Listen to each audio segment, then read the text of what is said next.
प्रभु में आपको प्रेम भरा नमस्कार। आज हम बात करने वाले हैं कि जो परमेश्वर के लोग हैं, जो परमेश्वर के साथ चलते हैं, परमेश्वर के चुने हुए लोग हैं, लेकिन कुछ लोग उनका जो है विरोध करते हैं, उनके बारे में गलत बोलते हैं, है ना? तो परमेश्वर उनके को जो है पनिश करते हैं। क्यों पनिश करते हैं? क्योंकि परमेश्वर के वो प्रिय लोग हैं और परमेश्वर की इच्छा के अनुसार वो कार्य कर रहे हैं, चल रहे हैं, लेकिन लोग फिर भी उनको गलत समझ रहे हैं। तो आइए हम ये एक चैप्टर में से पढ़ेंगे। गिनती का चैप्टर है, इसमें बाइबल की पुस्तक में से लिया गया है। 12 चैप्टर है, जिसमें मूसा नाम का व्यक्ति, जो मूसा जो है परमेश्वर के द्वारा एक चुना गया व्यक्ति था और उसने जो है मिस्र से लोगों को आजाद किया था और इज़राइलियों को, ताकि परमेश्वर के अनुसार वो चले और मिस्र की दासता से उन्हें आजाद करके उन्हें स्वतंत्र करना चाहता था और परमेश्वर उससे बड़े-बड़े कार्य करवा रहे थे और उसके जो परमेश्वर को एक हमेशा शरीर चाहिए होता है जो उनके लिए प्रयोग किया जाए। अगर वो समर्पण करते हैं तो परमेश्वर उनका बहुत इस्तेमाल करते हैं। तो मूसा भी उसमें से एक नबी था जो परमेश्वर ने उसे नियुक्त किया और मिस्र में से लोगों को आजाद करने के लिए उनको बोला कि वो सच्चाई पर आए और जहाँ वो बँधुआई में पड़े हुए हैं वहाँ से वो आजाद हो जाए। तो यहाँ पे क्या होता है कि मूसा ने एक दूसरी स्त्री के साथ विवाह कर लिया, इसलिए मरियम और हारून उसके इस विवाहित कुछ स्त्री के कारण उससे निंदा करने लगे थे। देखिए मूसा ने जो है एक लड़की से शादी करी, कूशी स्त्री से, और जो हारून है और मरियम है उसके दोनों बहन-भाई हैं वो मूसा के, जिसकी वज़ह से उनको अच्छा नहीं लगा कि उसने उस लेडी से क्यों शादी करी है मूसा से। तो उन्होंने कहा, क्या यहोवा ने केवल मूसा के ही साथ बातें की हैं? क्या वह उनसे हमसे ही बातें नहीं की? तो यहाँ पे जब मूसा है हमेशा परमेश्वर से बातें करता था रूबरू होके, बिल्कुल फेस टू फेस होके, तो बोलते थे कि क्या मूसा मूसा से ही परमेश्वर बात करता है, क्या हमसे बात नहीं करता है क्या? आज के टाइम में भी जब हम ये परमेश्वर के हम लोग बोलते हैं दूसरों के सामने कि परमेश्वर ने मुझसे ये बात कही है, परमेश्वर ने मुझे ये दर्शन दिया है, तो लोग क्या बोलते हैं, केवल तुमसे ही बात करता है, क्या हमसे नहीं करता परमेश्वर बात? चल बता कैसे बात करता है, क्या है? मतलब अलग-अलग तरीके का मज़ाक उड़ाते हैं लोग। तो उस समय भी हारून और जो मरियम थे, जो मूसा के बहन-भाई थे, उनका मज़ाक उड़ा रहे थे कि ऐसा कैसे हो सकता है कि केवल तुमसे ही बात करें और हमसे बात ना करें। तो यहाँ पे ये क्या होता है, तो मूसा पृथ्वी भर के रहने वाले सब मनुष्यों से बहुत अधिक नम्र और स्वभाव था। तो उस समय में जो मूसा था बहुत ही नम्र व्यक्ति था, सभी जितने भी लोग पृथ्वी पर रहते थे, और बहुत अच्छा नेचर था उसका, सबके साथ मेल-जोल रखने वाला, सबसे प्रेम रखने वाला, नम्र दिल का था वो। और इसलिए यहोवा ने एकाएक मूसा और हारून और मरियम से कहा, तुम तीनों मिलाप वाले तम्बू के पास निकल आओ। तब तीनों ने निकल आए। तब यहोवा ने बादल के खंभे में उतरकर तम्बू के द्वार पर खड़ा होकर हारून और मरियम को बुलाया।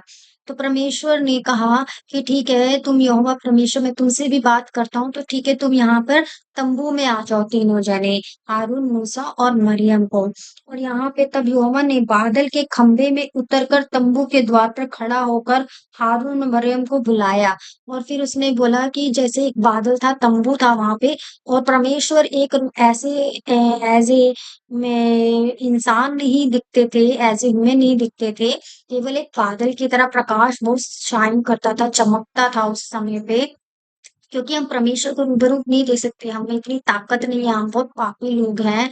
मनुष्य के जीवन में बहुत सारी गलतियाँ होती हैं, जो हम उस प्रकाश को, परमेश्वर को रूबरू होके नहीं देखते थे। तो परमेश्वर किसी के द्वारा हमें प्रकट करते हैं, आंधी-तूफान के द्वारा भी, प्रकाश के द्वारा भी, स्वप्न के द्वारा, कई तरीके से परमेश्वर हमारे जीवन में अपनी चीज़ों को प्रकट करते हैं। लेकिन एकदम अगर परमेश्वर आएँगे तो हम मर ही जाएँगे, क्योंकि हम परमेश्वर को नहीं देख सकते हैं। इसलिए कहते हैं कि परमेश्वर ने कभी किसी को नहीं देखा, लेकिन हमने उसका एहसास किया है ना? तो उस समय तम्बू पे एक बादल के रूप में परमेश्वर उसको दिखाई दिए। और किसको? मरियम और हारून को, अतः दोनों ने उसके पास निकल आए। तब यहोवा ने कहा, मेरी बातें सुनो, यदि तुम में कोई नबी हो तो उस पर मैं यहोवा के दर्शन के द्वारा अपने आप को प्रकट करूंगा और स्वप्न में उससे बातें करूंगा। बोले, तुम में कोई नबी हो जो परमेश्वर के अनुसार चलता है, जिसको मैंने घोषित किया है, लीडर घोषित किया है ना? याजक घोषित किया है, जो मैसेज देते हैं, आप पढ़ाते हैं, लीडर हैं, तो मैं उनको स्वप्न के द्वारा दर्शन दूंगा, या जो भी है मैं करूँगा, है ना? उनको बताऊँगा कि मैं ही यहोवा परमेश्वर हूँ, उनको खुद पे प्रकट करूँगा, खुद पे। और सच-मुच परमेश्वर प्रकट करते हैं, मैंने भी अपने जीवन से ये रियलाइज़ किया है। हालेलुया! तो मेरी बातें सुनो, यदि तुम में कोई नबी हो तो मैं अपने यहोवा के दर्शन के द्वारा अपने आप को प्रकट करूँगा, या सपनों में उससे बातें करूँगा। परंतु मेरा दास मूसा ऐसा नहीं है, वह तो मेरे सब घरानों में विश्वासी हुआ। और मूसा के बारे में बोला, कोई भी आज तक मूसा जैसा नहीं बोला, वो इतना विश्वास योग्य है कि उसके जैसा कोई भी नहीं है, इसलिए मैंने उससे रूबरू होकर बात की है। आज के टाइम में हम परमेश्वर से रूबरू नहीं हो सकते। हम कहें कि प्रभु, हम क्योंकि हम हमारा विश्वास जो है डगमगा जाता है, हर एक छोटी-बड़ी परिस्थिति में, हर एक परेशानी में, हर एक बीमारी में हम जो है डगमगाने लगते हैं। लेकिन मूसा का विश्वास बहुत ही स्ट्रॉन्ग था, हर एक परिस्थिति में वो परमेश्वर उससे बातें करते थे, कहते थे, ऐसा विश्वास योग्य व्यक्ति इस धरती पे कोई नहीं है कि जिसके सामने आके मैं एकदम बात कर सकूँ आमने-सामने बैठ के। लेकिन मैं सपने के द्वारा लोगों के जीवन को प्रकट करूँगा, लेकिन मूसा जो है मेरे आमने-सामने बात करता है।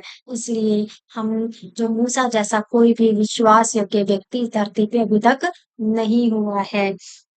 तो उन्होंने बोला, तो परंतु मेरा दास मूसा ऐसा नहीं है, वह तो मेरे सब घरानों में विश्वास योग्य है। उससे मैं गुप्त रूप से रीति से ये नहीं, परंतु आमने-सामने और प्रत्यक्ष होकर बात करता हूँ, और तब वह यहोवा का स्वरूप निहारने पाता है। इसलिए तुम मेरे दास मूसा की निंदा करते हो, क्यों नहीं तुम डरते? तो बोले कि जो परमेश्वर का ने कहा है कि मैं जो हूँ मूसा, और मैं आमने-सामने बैठ के बात करते हैं, क्योंकि वो विश्वासयोग्य है, तुम मेरे मूसा की क्यों निंदा करते हो? तो यहाँ पे परमेश्वर को गुस्सा है उसके बहन भाई हारून और मरियम पे, कि तुम मेरे मूसा के ऊपर जो है क्यों बुराई कर रहे हो?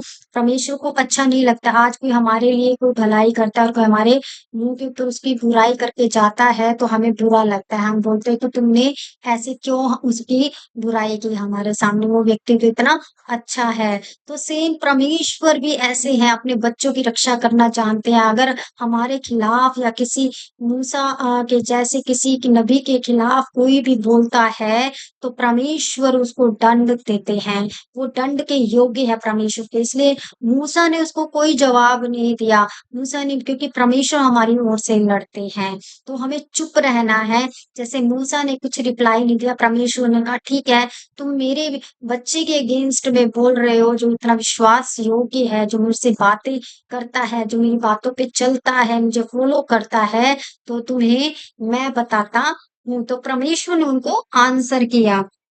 तब यहोवा का कोप उन पर भड़का और वह चला गया, और तब बादल का तंबू ऊपर से उठ गया और मरियम ओर से हिम के समान श्वेत हो गई, और हारून ने मरियम की ओर दृष्टि की और देखा कि वह घोरीन हो गई है। देखिए, ऐसा कोप उसके ऊपर आया कि परमेश्वर का क्रोध जो उसके ऊपर आया, वो सही स्त्री थी, उसको कोढ़ हो गया, है ना? और जब उसने देखा कि हारून ने कि ये क्या हो गया, वो एक श्वेत हिम की भांति, बर्फ की भांति कुबड़ी हो गई थी, कोड़ी हो गई थी। तो परमेश्वर का प्रकोप इस तरीके का है, जो भी कोई उनके बच्चों के विरोध में कार्य करते हैं, बोलते हैं, गलत शब्द बोलते हैं, गलत विचार रखते हैं, या उनके प्रति कुछ भी गलत करने की सोचते हैं, तो परमेश्वर से आप डरें, क्योंकि परमेश्वर, जिसको परमेश्वर ने चुन लिया है, वो परमेश्वर का प्रियजन है ना? परमेश्वर ऐसे किसी को नहीं चुनते हैं, क्योंकि परमेश्वर का दर्शन पाना एक अद्भुत है। और परमेश्वर अपने आप को उन लोगों पे प्रकट करते हैं जिनसे परमेश्वर प्रेम करते हैं।